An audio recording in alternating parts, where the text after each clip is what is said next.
নির্বিঘ্নেই সম্পন্ন হল নিটের পরীক্ষা। ৩রা মে এই পরীক্ষা প্রথম নেওয়া হয়েছিল, কিন্তু প্রশ্নপত্র ফাঁস হয়ে যাওয়ায় ফের পরীক্ষার দিন ধার্য করা হয়েছিল আজ ২১শে জুন। গোটা দেশে আজ পরীক্ষা দিয়েছেন ২২,৭৯,০০০ পরীক্ষার্থী। পশ্চিমবঙ্গে পরীক্ষার্থীর সংখ্যা ছিল ১,০৯,০০০। কলকাতা বিশ্ববিদ্যালয়, যাদবপুর বিশ্ববিদ্যালয় সহ মোট ২১৮টি পরীক্ষা কেন্দ্রে পরীক্ষা নেওয়া হয়। তবে লক্ষণীয় বিষয়, প্রথম পর্বে যারা পরীক্ষা দিয়েছিলেন তাদের অনেককেই আর দ্বিতীয় পর্বে পরীক্ষা দিতে দেখা গেল না।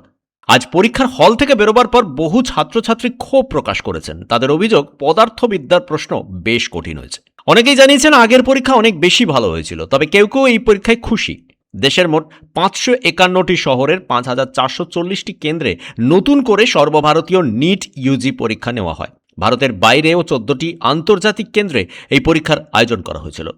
ভারতের বাইরের পরীক্ষার্থীরাও অভিযোগ তুলেছেন পদার্থবিদ্যার প্রশ্নপত্র নিয়ে। ৩রা মে ২২ লক্ষ পরীক্ষার্থী বসেছিলেন ডাক্তারির প্রবেশিকা পরীক্ষায়, কিন্তু প্রশ্নপত্র ফাঁস হয়ে যাওয়ায় ১২ই মে পরীক্ষা বাতিল ঘোষণা করে এনটিএ। দেশ জুড়ে লাগাতার আন্দোলন শুরু হয়। সিজেপি বা ককরোচ জনতা পার্টি ব্যাপক আন্দোলন শুরু করে। বিরোধী রাজনৈতিক দলগুলির নেতারাও দেশের শিক্ষামন্ত্রী ধর্মেন্দ্র প্রধানের পদত্যাগ দাবি করেন। শেষ পর্যন্ত নড়ে চড়ে বসে এনটিএ। এমনকি আগামীকাল পর্যন্ত টেলিগ্রাম পরিষেবাও বন্ধ রাখার সিদ্ধান্ত নেওয়া হয়েছে। ব্যুরো রিপোর্ট, পূবের কলম ডিজিটাল।